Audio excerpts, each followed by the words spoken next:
dan banyak dekat datang jinsne kiker kewa dan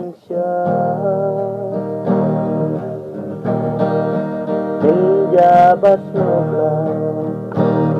balaininlah suatu kilap